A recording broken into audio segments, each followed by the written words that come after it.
That might be it.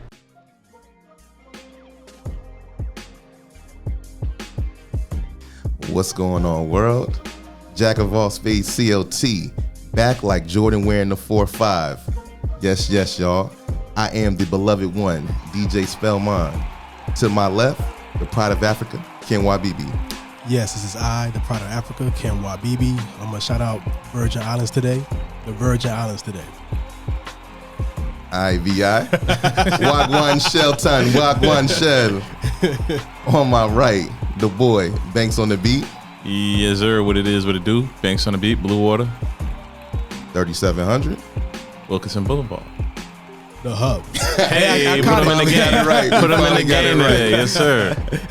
Hold tight, Local 6, a.k.a. Jay Marlowe, but we got Carla running the cameras today, so we appreciate you, love. Thank you. But today, our special guest is repping for the Urban Cowboys of the South. We have Gregg Django Lockhart. What's going on, sir? What's going on with you? Hey, man, you know, it's another day in paradise is what they say. When you're above the ground, it's a great day. For sure. Now, whether you've seen this show before or this is your first time checking in, we got the flower segment. So, Greg, for you, West Charlotte High School graduate, right? Dub C. Road warrior, entrepreneur, owner of Lockhart Performance and Charlotte Cowboys, LLC, riding instructor, equine mogul. Did I pronounce that right? Equine mogul. Equine mogul. Okay, got that. Professional pony fighter. Word. I got a hint of that when I went and visited that. Featured in Charlotte Magazine. Yeah, man. Tell us about that journey a little bit. All right, man. So, started at West Charlotte High School back in 2012. Graduated 2016. It was a fun 4 years. I was in the IB program there. Always in the books. Played golf there for about 3 years. MVP for 2 years. Talk your shit, Say it boy. again. Say it again. I don't think everybody heard it. Man, and in the midst of all that, still, you know, riding horses, everything. I was running my business in high school, actually. Yeah, big up. That was back when lessons were like $5. But after that, Lockhart Performance came about sometime in college. I had went to North Carolina A&T State Aggie Pride. University for about a year. Left there to pursue trucking. Got into the trucking industry. Been a driver for about a year and a half now. About to pursue being a trucking owner and operator as well soon. That's where the big money at. Oh yeah. Let me see what else. Last year we got featured in the Charlotte Magazine. Okay. Article originally was supposed to be just how COVID had affected my business and everything, but I took that as an opportunity to speak about the other groups in the community. Let me see, Mr. Bobby's impact on me. Mr. Bobby's our first black cowboy in Charlotte. A little bit about the history of my family. And just speak on the boys I work with and my horse. And then we were lucky enough to get on the cover of the magazine, actually. All right. Wabibi, before you, I know you're about to ask a question. I just want to ask, I know we're going to get into it, but how exactly did you get your start with riding and instructing people? Man, so that started, let me see, in middle school, just being at the barn. No, I'll say elementary school. After I kind of made my way around the barn, you know, you always had to do something to earn your keep around there, whether the horse had to earn their keep or you, if you ain't have a horse, you got to do something to go ride a horse. So Mr. Bobby will have, birthday parties and things like that booked up. So I'd always come with him and walk the kids around, walk adults around, and then one day I was just like, I'm just going to start teaching people myself. And so I actually started out in middle school because a couple of my friends wanted to learn how to ride. So around the time I was in the 7th grade, I was teaching them how to ride my horses. All right, okay. Well, okay, I got to go back a little bit because I can't gloss over this because I don't know what this is. The Equine Mobile, what is that? Equine mogul. So yeah. Equine is just in my world, The black term for equine is just a fancy word for horse. Okay, got you. A So- little slang on it. Yeah, you know Okay. what I'm saying? So equine, just put some, just put a little bedazzle on it. Sauce. Yeah. Yeah, right. That's what we do, man. We creatives in the world. And then mogul, Yeah. I actually, that word itself was just influenced by Nipsey Hussle. I look up to him. So I was like, you know what? I am an important figure in my eyes in this horse community. So I was like, equine mogul. For sure. Cool. Okay. Now, hip hop legend Grand Poopa said, "I wouldn't be here today if the old school didn't pave the way." RRP Pops. Can you tell us about the impact Mr. Bobby had on you? Man, that runs deep, even down to like the impact he had on my mom. So like, I'm gonna start all the way back. My mom back in like the '70s. I mean, that was when things were still probably a little segregated around here. Mr. Bobby was like the only black horse trainer in Charlotte. My grandfather was pretty big in Charlotte. He was doing well for himself back then, and somehow he met Mr. Bobby, and Mr. Bobby got my mom and my Uncle Gregg their first horses. Yeah. Man, my mom used to ride from Trade Street all the way to Statesville Avenue just to get her horses hooves shoed. She would ride through uptown Charlotte. Man, my mom would tell me people look at her crazy all the time. They gotta be a wild sight though. Yeah, right. You're driving your car, you just see a horse pulling next to you. Gabbling Like, about. yo. Back then too, man. Yeah, right. Like now it's like, okay, only in Charlotte, but back then it's like, man, that's a nigga on a horse, you know? For sure. But Mr. Bobby definitely paved that way for them. I don't even know if Mr. Bobby's right. I know he was a big trainer. Yeah. But I know my mom and them growing up, being that they were young, she kind of actually like paved the way for us just having the freedom of riding on the streets. I know Mr. Bobby was always busy training horses, going to shows. Shoot, Mr. Bobby actually had like white people at his barn. Like that's how good he was. White people were coming to him to get their horses trained. Wow. So Mr. Bobby was like pretty big. But yeah, he definitely like stamped the way for us and everything. Especially nowadays, we have something called a trail ride scene. Even being able to host things like that in the city or just ride horses through the city, like it's people Mr. Bobby knew back then. I don't know how, but apparently for past 20, 30 years, maybe, we've been like the only people that's able to ride in the Martin Luther King parade. Wow. Okay. Like they say Mr. Bobby used to ride his horses in the parade since like the 70s, 60s, possibly. Around the time, I'm sorry, not 60s, but about 70s, 80s. Somewhere around the time when they started the actual parade, Mr. Bobby was riding his horses in it. Now, can you tell us what's the best piece of advice you ever got from Big M Staples? Each one teach one. Each one teach one. Okay. So, you learn something from somebody, you take that, you teach somebody else. And that's just something that always just followed me on my whole life. Between that and little barn rules like you don't eat before your horse eat. So that means, you took on this responsibility of this animal, you didn't make sure you feed it. That might mean you can't buy some shoes. It might mean you can't go out this weekend. You need to go feed your horse, make sure your horse good. You can't have your horse looking poor. Poor is our word of underweight, malnourished, things like Right. that. And also being that, we have to tread lightly with that, being that we're black cowboys and cowgirls, because it's like, animal control see that. That's it. We don't really Right. get no slaps on the wrist about that. Yeah. All right. So transitioning from Big M stables to your stables, what does a day in the life look like? Man. So,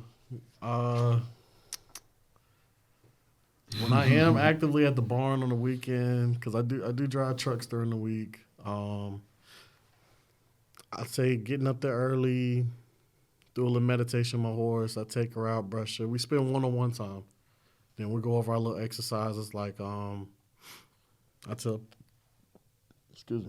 people all the time, I can't say my horse doesn't kick, but we work on exercises so she knows, like, okay, if I feel this on me, not to kick or try not to. So like I might crawl under her belly and tickle her or something. that's resembling a little kid running under her, me not paying attention, and they hear something brushing under her belly. I don't need her to react and kick. So we work on little things like that. I stretch her legs. We do a little bit of I'm learning how to get in the cracking her back and things like that. So, but for now, I just like stretch her legs, crack her legs a little bit, and just clean the stall. I might have some clients come through or some friends. We have some photographers come out on the weekends, working on a couple documentaries and things like that. So it can be pretty busy. Yeah, so I mean that's a typical day for me. Okay. Oh, Banks, before you get into that, I want to ask the question, since you are road warriors, so big up all the people trucking. So during the week when you're away, who's holding down the fort? Mama Lockhart, Pony Girl. We call her Pony Girl. Okay. She is, and this is a good way to talk a little bit about my mama, who she is in the community. So she is who my legacy is pretty much after. Like she was one of the first black cowgirls in Charlotte.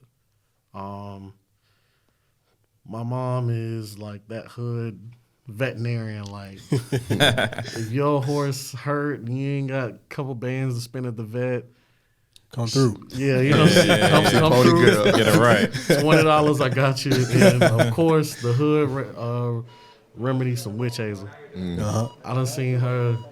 Man, I done seen that lady. A horse cut its stomach open. It jumped over a fence. And I seen her patch the horse's stomach up with diapers, duct tape, and some other stuff, and the horse is healthy, back running.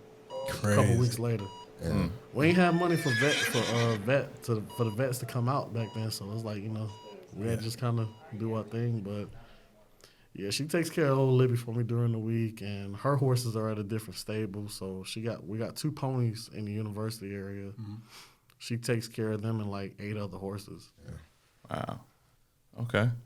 I'm gonna jump in with another question before I ask another. But as far as, you know, you guys deal with y'all horses really thoroughly, and to even say how your mom takes care of them and everything, like that's extensive. So, you know, with horses kicking at the same time, what does it take to like build trust and connect with that horse to even get that far?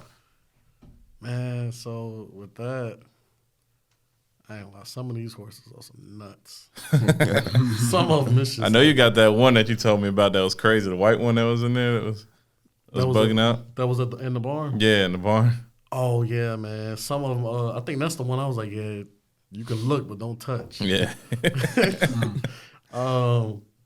Man, some, and I'm going to get into it because, like, a lot of our horses, they have their own personalities. Like, Libby, if I come during the week, sometimes I pop up there during the week because I might have to restock on some hay, make sure my mom got everything so she ain't doing no heavy lifting. Libby will get an attitude if she sees me more than once during the week because she's like, okay, I'm seeing you, but why are you leaving? Because sometimes I don't have time to pull out and brush her and spend time with her. So, like, my mom would come later that day and she said Libby would be in the stall, like, looking around trying to find me. But that's just a bond me and her have. And mind you, I've only had Libby for 3 years. A lot of people believe you have to have a horse at a young age to build that bond, but it's just time. Just time with anything. You adopt a child, you just spend time with it. You know, that bond will happen. The kicking. Libby never really had a kicking issue. It's just something I wanted. It's just things I trained her for because, you know, I know what I'm around. I done seen people get kicked by horses. I done seen little kids get hurt. So I was like, I want to avoid that at all costs. Now, as far as the nuts, I done seen some nuts where it's like, you know, they kick you, you got to kick them back. Self-defense of the horse. Yeah, so, and that's where the pony fighter come from. My mom has a little pony named Danny Boy. Me and him don't like each other. Danny Boy has been in the family for about 10 years. People like to mock me, call him my little brother. Me and him, man, that pony, I think our beef started about 8 years ago. He did something, man. I think he bit me in the butt or something. And I went around and I, like, mugged his face. And dude stood up in the air. And squaring you up. We were boxing each other, man. We were boxing. So, like, between that and every once in a while, I have to get on his back and ride him. He is small, but they hold weight, so I have to get on his back and ride him just to make sure he ain't gonna cut up on no kid or anything. And he don't like that, man. When I do that, he'll turn around, bite my leg. He done chased me before. Wow. Yeah, man. He got mad at me one day. I was trying to exercise him, and I did something, and he just stopped and just started charging at me one day. Can't imagine you running from a horse in a Man, safari. I done had to put that little joke in the headlock before. I didn't know horse had that much personality. That's crazy. Man, yeah, he just act like that to me. Yeah. Like we have a little thing we tie him up at. It's like a little hallway. Now to get through, you have to make sure he's out your way. And what he would do when he see me coming, he won't let me get through. So like I have to push him, and he be trying to push me back and kicking me, and we just be there fighting the whole time. Now it was crazy after that. A little kid come by, he cool. Little kid come by and pet him, he's cool. But me, it's smoke every time. On sight. Yeah. It's almost like a sibling rivalry. Kids, For like, real, for real. for sure. All right, I want to take a moment to shout out all the black cowboy movements in the area. Back Creek Riders, Mud Packers, Trailbird Riders, Rich Game Riders, Carolina Rough Riders, and 704 Horsemen. You said we just ain't niggas with horses. Now speak on that for us a little bit. I mean, it's more to riding than just riding a horse, man. It's more to it than that. Like, and I feel like some people seeing us ride through the city, they just see us as like niggas with horses. They see. I feel like some people see you doing something that they not doing or they not used to seeing, and they kind of hate on the scene as ignorance. So like even us riding on the horse downtown Charlotte. Anything other than like a parade or something, like we rolled down there a couple weeks ago, we get claps from some people, then some people like, oh, y'all are harming the horses, and this and that, and just like, nah, man, we just out here having fun. Mm-hmm. Especially when the kids out there, it keeps them out of trouble. You know what I'm saying? Yeah. So, and it's really a lot of intelligent people in our community too. A lot of these guys, it's some people with some crazy careers, man. Like there's more niggas with horses. You know what I'm saying? Like, yeah. For sure. I know I had ran into you uptown maybe a month or two ago. Yeah. And just seeing you from afar, and I was like, yo, I already know who that is. So, me and my girl was walking over, but to see y'all just out there hanging out in the park and everybody like gravitating toward y'all, wanting to ask questions, kids wanting to pet the horses, is like, I know that's what you do it for. So I was glad to see that. Yeah, I got a question for you. Go to the next piece.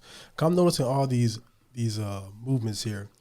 Now, how did you find all these movements, or did they just kind of you had to actively look for these movements, or they kind of gravitated towards you because you're already in that horsing realm? So they're actually other groups, and 704 Horsemen is actually another business. Got you. So they do they specialize in horseback riding lessons and trail rides, things like that as well.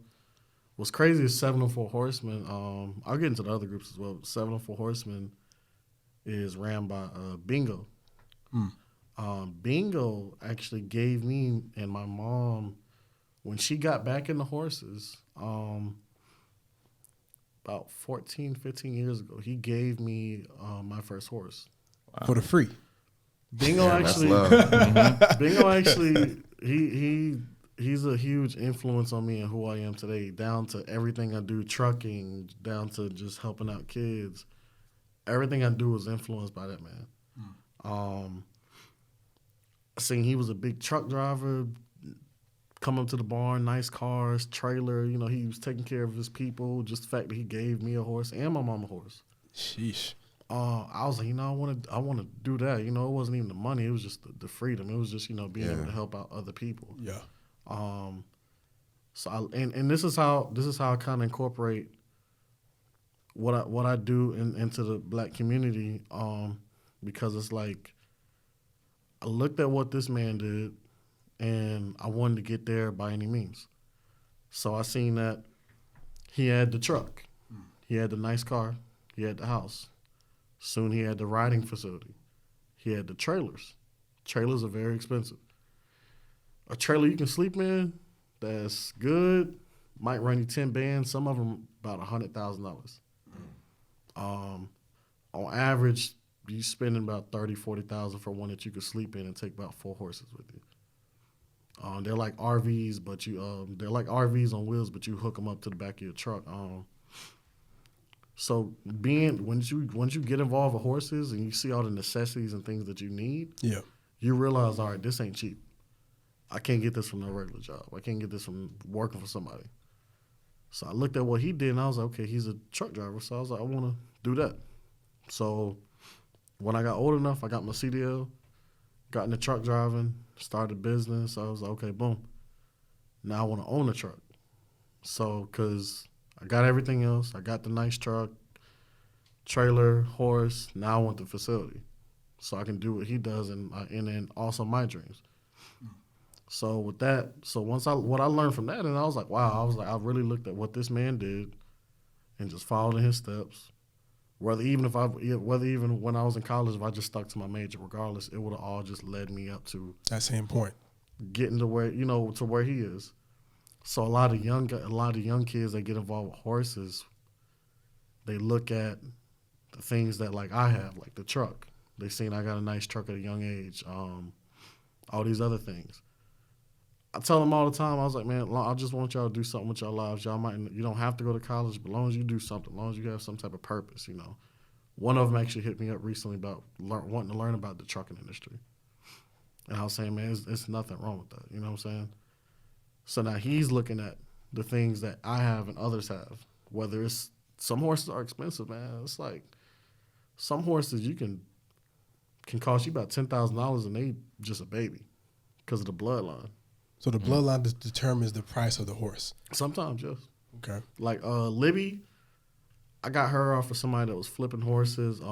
Libby has no papers, but what makes Libby's value so high is I can literally walk her through this building right now and give her a lesson inside of this building we're in right now. Mm-hmm. And she's at a very healthy size. She's a pretty big horse. On top of that, just her being in the magazine, the things she's done, the amount of money she made, which is equivalent to like a horse competing and the money they make at events, things like that. Things like that add up and add to value. So she had to kind of work for her value because we don't know what a bloodline is. We don't have papers. So those papered horses, they are expensive. And once these kids get involved with it, they're like, okay, I want to level up. I want to get this. I want to get that. So they just look at, okay, like I see this person doing this. I want to do what they do. And it keeps them out of trouble. So that's like my little secret to the kids I work with. Once they actually getting involved with it, and that's my hopes with these different organizations I'll be working with, is for these kids to want to get into horses so bad that they take these different routes to get there. Mm-hmm. You know what I'm saying? By any means, you know what I'm saying? Okay. I know you say you've been an instructor for some time now. Just like on a basic level, I'm wanting to ask, what does it really take to be able to ride a horse? Like, I know when I was there, you kind of like got on me about posture a little bit, and I figured it out later on. But can anybody just ride? Like, what does it take to really be able to do that? It definitely takes confidence, courage, and trust. You need to trust yourself. You need to trust the animal. You need to trust the instructor. That's like when y'all first came, I made sure you took some time to bond with Libby. Mm-hmm. I tell people all the time, I was like, let her get your scent. I take her to the arena. I say, all right, I'm going to walk her around a few times. And this is me gaining the trust of my client. I'm like, okay, I let them know everything I'm going to do, and I'll give them the reason for it. Mm-hmm. So horses are creatures of habit. So once you do things over and over again, they get used to it. It's like a routine. So I teach people that. I was like, okay, this is a routine. Anything and everything this horse will do, I know her like the back of my hand. I can predict her next move. Like I was kind of telling you that. I think when I walked her around in a couple circles, yeah, I was like, all right, I'm gonna let her walk around the circle, and we're gonna let her stop when she wants to. The second circle, I'm gonna ask her to stop, and she's gonna stop when I tell her to. After that lets me know, okay, she's used to her environment. Everything's cool. I do that also so in case a plane drops from the sky, we good. Mm-hmm. You never know, man. I done gave a lesson at a barn that was like, on the one at Back Creek Riders Barn. Yeah. The arena is near the street. I done gave a lesson and a car crash happened in front of us. Oh shit. Yeah, and in the middle of the lesson, the horse just stopped. She looking, and she just keep on going. Just mind the business. So we that's that amount of trust you gotta have. Like even when I was riding uptown that day you saw me, it took a lot of trusting my horse. I had a fire truck fly past me, man. I let the group get ahead of me because I like to walk them down on the street, but fire truck flew past me, going with the siren and everything. I was like, man, I ain't never been in this situation. I was like, if you good, I'm good. So Libby just stood there on the sidewalk. It blew by. I was like, okay, we're cool. Just kept on going. Confidence. Confidence starts within you. I tell people that a lot. You gotta have that confidence to know that everything's gonna be good. Everything's gonna be all right. You're gonna be good. You got this. I got adults that get on the horses and just be shivering out their mind. Calm down. Some people will come and they just like, listen, this is my birthday. I just need the experience for myself. I ain't want nobody else here, no homegirls, none of that, no husband. They're just like, I just need this experience for myself. I was like, all right. And when they get up there, just shaking, I was like, yo, you gotta relax. They do sense your fear. Yeah, for real. When you say that, when you say those words, they sense your fear. They go, oh my gosh, what's gonna happen? I was like, nothing. They just know you scared. Mm-hmm. But it's really not hard riding a horse, man. It's just after that, I feel like there is no right or wrong way to ride a horse. I teach people how to ride my horse. You can take that, go ride another horse, whichever way you want to. I'm just showing you how to ride my horse. I'm not telling you this the right way, this the wrong way. This is just the right way to ride my horse. You can take that and do whatever else you want with it. I just want you to be safe. And then I teach people from right and wrong. So, I put people in situations where, inside that arena, so they learn, because we ride on the streets, we're in all type of situations. Like I said, car crashes, things like that. So I teach people what to do in those situations. So I say, okay, you're going to feel something before your horse gets scared or tries to run or anything. You're going to feel something. So you need to think 2 steps ahead of your horse and kind of predict their next move, and you need to adjust yourself accordingly. So I teach people that. And it also helps with other things like, building confidence, just thinking a lot faster, things like that. It has definitely helped me a lot. Yeah. Okay. Wasn't an injection. I'm going to the next one. You gonna ask the question? Nah, skipping that one. All right. So, Greg, what does growth look like for Charlotte Cowboy? The Charlotte Cowboy, or like the whole group? Nah, your organization, Charlotte Cowboys LLC. Man, the goal, I want a big riding facility. That's what my growth is heading to. Well, in the midst of that, just connecting with all these different organizations. Because just speaking on my talents, I don't need a big ride facility to do what I do. I teach kids in front of a school, in the street, wherever. I teach them. You know what I'm saying? There's nothing to it. But the ultimate growth for me is getting to where I want to be, and just seeing improvement in my business, like little things like, man, you won't believe how hard it is running a horse business. You got to market. You got to, even the quotes you put on the post. I'll be having, but then sometimes I keep in mind, just be myself. I be putting quotes out. That sounds a little too hood. Now the back, I'm like, nah, man, just be myself. We Cowboys from the hood. You know what I'm saying? So I'll be like, nah, this is what's real. Sometimes I might be in the mood where I just we ain't just niggas on horses, or I might put casually riding through the street. But that growth is just learning, whether it's just business, because I teach the boys and other people who I see who are starting a horse business too. I'm able to give them advice, okay, this is how you get a magazine. You want to get in touch with a photographer or invest into a camera yourself. I take and while I do my lessons, I take pictures of my clients. Just as a little add-on to the business, and just, it's just something I'm kind of getting into, doing my own photography. But yeah, the ultimate growth is definitely getting that riding facility, so the goals. So, growing up, a lot of kids would go to the Y, so for basketball, workout, things like that. I want a riding facility that's seen as the Y, like open publicly to kids and different organizations, so they can come by and we can build a riding team. Black riding teams, things like that, and then these kids can have another outlet. Because growing up, I didn't want to get into football and all that. I mean, I played it in the neighborhood, but I didn't have time to get into football. I had horses. But I also noticed, not everybody wants to grow up throwing the ball. And that's cool. true. We got some we got some people that want to get into vet school, things like that. I was actually shocked growing up seeing a lot of my close friends. They were like, yeah, man, I've been wanting to be a vet my whole life. I was like, man, that's crazy. I'm into horses. I don't even want to be a vet. Too much. But that's my goal, definitely, having that riding facility so these kids have that freedom and another outlet.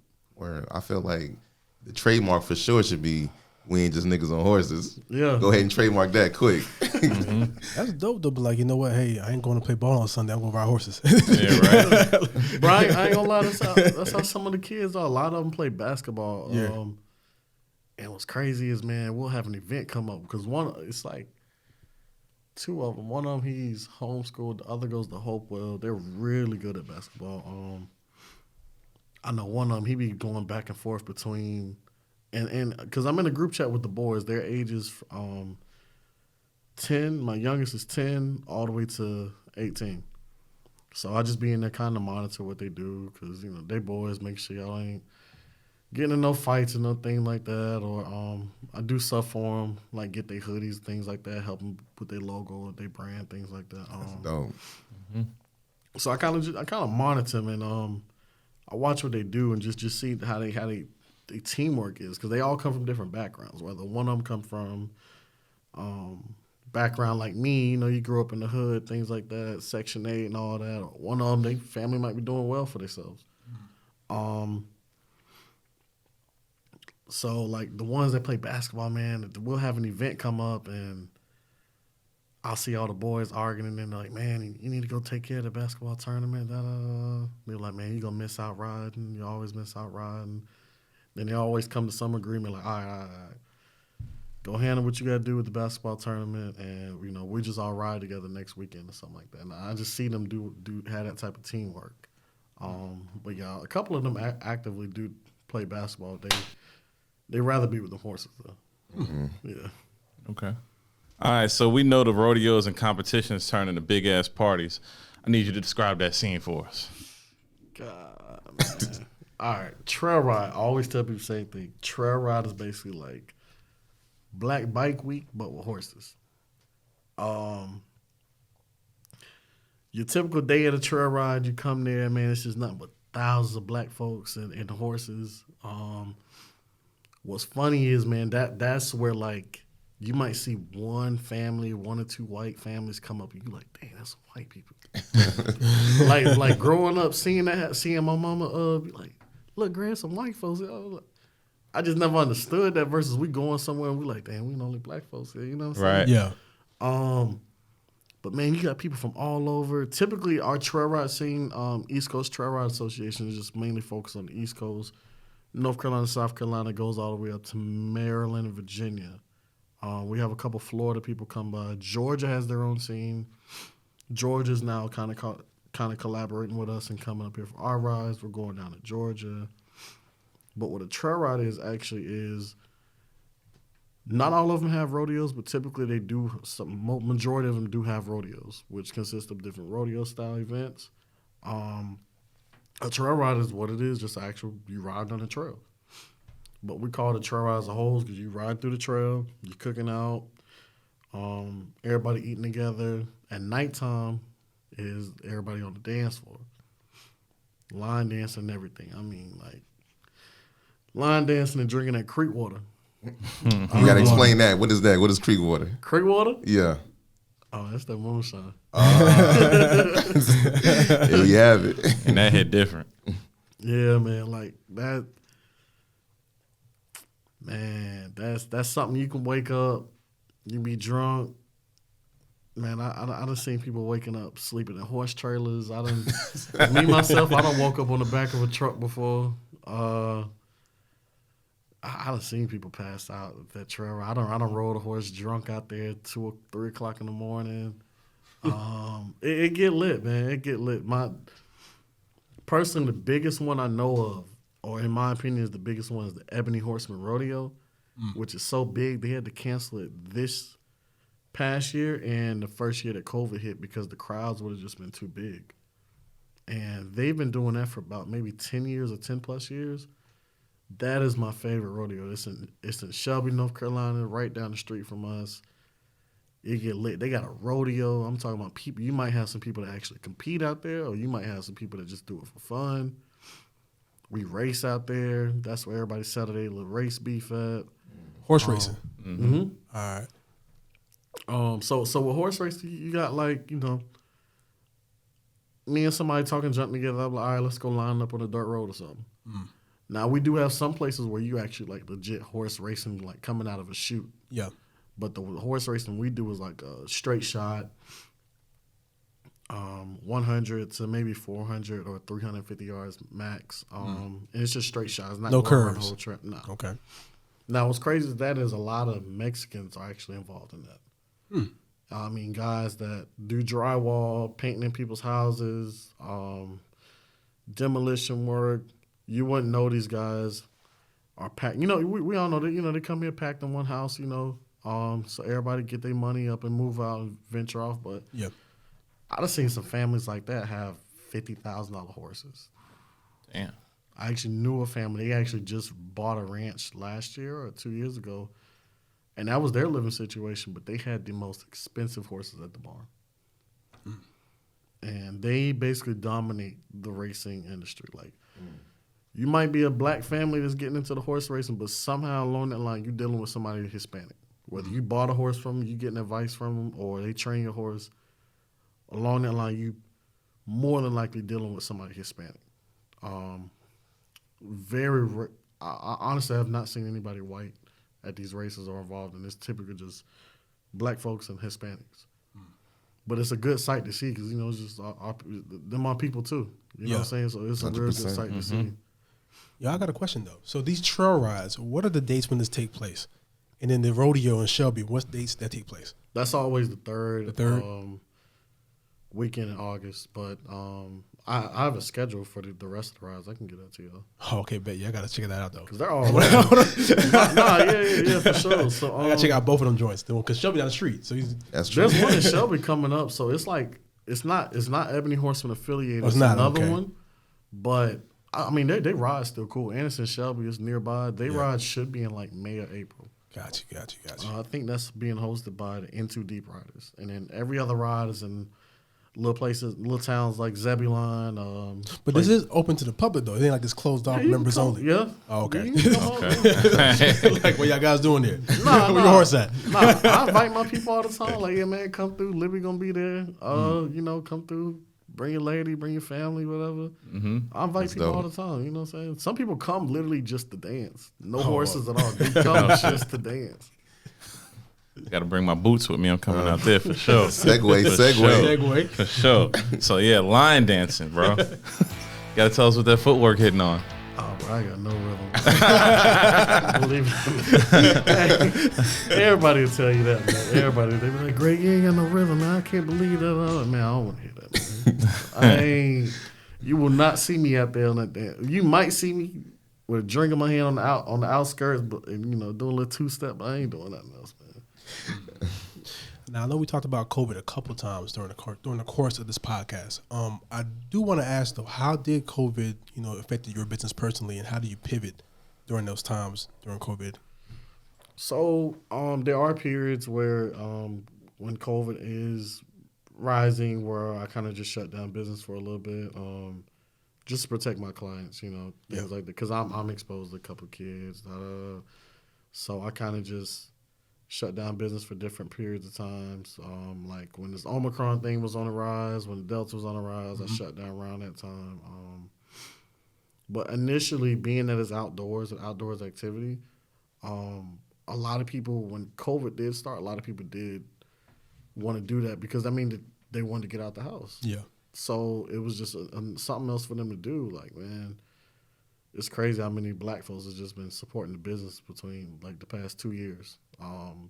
Nothing but black folks just coming out there. Like, it's an amazing sight to see. But yeah, it's just people want to get outside and just do something different, man. That's what a couple people told me. It was like, yeah, we've been tired of this whole quarantine thing. We just wanted to try something new, But I really just say that's really how it just affected business. It made business, get busier. But more so, I do my precautions, try to keep me and my people safe, things like that. I want to get a little personal. So, what is Django Lockhart outside of taking care of Libby in the stable? Like who I am, like what I do? Yeah. Shoot, man. Definitely getting. Well, I am a huge gun fanatic. Like I like guns. I mean, I'm all into gun protection. I'm all into gun safety, things like that. I don't know if y'all heard of Watchdog Tactical. It's a black-owned gun store here in Charlotte. What's the name of it? Watchdog Tactical. Watchdog Tactical. Now, Man, I be in there at least like once a week. Whether I'm getting ammo or getting a new gun build, getting something engraved. I just got Charlotte Cowboys engraved on an AR pistol I got from them out of there. That's hard. So that's something I do. I got a little group of friends. We got a little shooting club or whatever. We go shooting out in South Carolina. I have not been hunting in forever, but I used to go hunting. That was something I used to do. Golf is something I'm trying to get back into. I just haven't had the time. And other than that, just trucking business, and just whatever I do behind the scenes for the business. But I say Django Lockhart is definitely a leader, a caring friend, a hustler, a grinder. I do whatever I got to do. Yeah, I say it's the best way to describe me, man. Horses are pretty much my life, man. Horses are pretty much my life, man. Like even down to, I really don't even buy designer no more, man. Like one day I was like, you know what? I'm just gonna start wearing my own brand. And I was like, as you got on today, yeah. Like, I got like 10 of these made just so I could wear hoodies with my business on it. You know what I'm saying? Because people be asking me questions all the time. Yeah. Believe it or not, some people think I'm in a motorcycle gang or something. like, man, who is the Charlotte Cowboys? You ride motorcycle? Oh, man, I don't know a lick about no motorcycle. You catch me on 4 legs, but you never see me on 2 wheels. Well, big up to you on that. That's definitely that Nipsey mindset. Yeah. But it would only make sense that an Urban Cowboy would be nice with the guns. Exactly. It's only right. But Greg, we've reached that favorite and most popular segment of Jack of All Spades Nation. We like to call it Top 5 Dead or Alive. So we want to know, what are the top 5 ways that working with the horses has brought you and the community value? Top 5 ways. Oh, man. I say just meeting new people and new faces. Like people, it's crazy how strangers can become family. Strangers do make you rich. I believe it. Like, man, and it's just more than just money itself. Like, just opportunities. You know what I'm saying? Just simple networking. God, man, just bringing horses into the community. Like, I stay on the east side. Ain't never been no horse over there before. And Milton Road, Sharon Avenue area. So one day I was like, man, I'm gonna go ride over here, show the kids the neighborhood a little something. So I rode over there to it was actually, it's like a Compare Foods, and it was like Hispanic neighborhoods over there. I rode through there, just show the kids a little something. But definitely just bringing them horses into the neighborhoods, and just showing people is we have the power to do different things. You know what I'm saying? Like, most offended question I've been asked growing up was, "Is this your horse? Are you renting that?" People just find it hard to believe that that's my horse. even as a young kid, 10 years old, riding around the neighborhood, going to the corner store, people say, "Is that really your horse?" Like, yeah. I clean stalls to keep this horse. Okay. All right, well, Jack of all Spades Nation, you've heard the wise and powerful words of Gregg Lockhart. And let me just remind everybody again, they're not just niggas on horses. Nah. Please don't forget that. Now, Greg, tell Jack of all Spades Nation where the people can reach you, like find out everything that you got going on, like socials and all that. Okay, y'all can reach me. We have a website, charlottecowboys.org.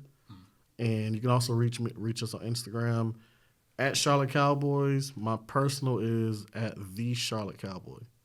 All right. And the boys, if you want to check out what they got going on, their riding group is at 704 Country Boys. That's the name of their group. Is there any events that are coming up in like within the next couple weeks, months that people should be looking out for? I say definitely that ride. I think we're having a city ride hosted by the Trailbred Riders in a couple months. I don't have a date on it just yet, but we'll definitely be. Every year when they do that, we're like 100 horses deep riding through Uptown. Crazy. Yeah, I know that's a sight to see. Crazy. Yeah, so definitely be on the lookout for that, and lots of poop throughout the city. Oh, hold on a second. How do y'all do about poop? So when y'all riding down the city and the horses poop, y'all got to go back in and clean it up yourselves, or what goes on with that? I'm gonna be real with you. Yeah. If it's parade time, we got a pooper scooper guy that cleans it up. Oh, okay, y'all got to hire one. Yeah. Okay, they come behind y'all. One of our guys be like, all right, $5 per horse. Gotcha. Even if your horse don't poop, just pay the man. Okay. Okay. Just pay the man. So non-parade time. I ain't gonna lie to you, man. Why baby looking for a gig on the side? Like that day you saw me, man. It's just look. Yeah, just get out of here. The one with the earth. The one with the earth. Now, a big no-go is try not to poop on the sidewalk. Okay, I done. One of our guys got in trouble a long time ago. The horse pooped in front of a 5-star restaurant. Wow. Yeah, I gonna fly. Imagine you sitting there, because some people don't care about no horse. Yeah. Let alone somebody black on it too. That's just 2 strikes. Some people just like, some people, I'm just trying to enjoy my meal. You look over to the left, you just like, man, that's disgusting. Let's look too close to the mashed potatoes I got on my plate. What's going on? What's happening? Well, damn. Jack of all Spades Nation, just know when you see the horses, somebody got to do the job. Salisbury steak. But you already know where you can find us at. We are on all streaming platforms, which includes Apple Podcasts, Google Podcasts, Spotify, now on Amazon, of course, iHeartBreaker, and we cannot forget the one that hosts everything. I haven't shouted them out in a while, but Anchor.fm is the reason why we're here. Of course, thanks to Carla for the YouTube, where you can see the audio and the visuals. But as always, I am the beloved one. I'm the proud of Africa, Ken Wabibi. Shout out Virgin Islands one more time.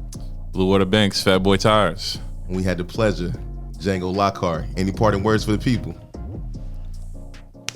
I catch you on the streets. All right, well, y'all know how we close this thing out. One time for a Tribe Called Quest. Rest in peace, Phife Dawg.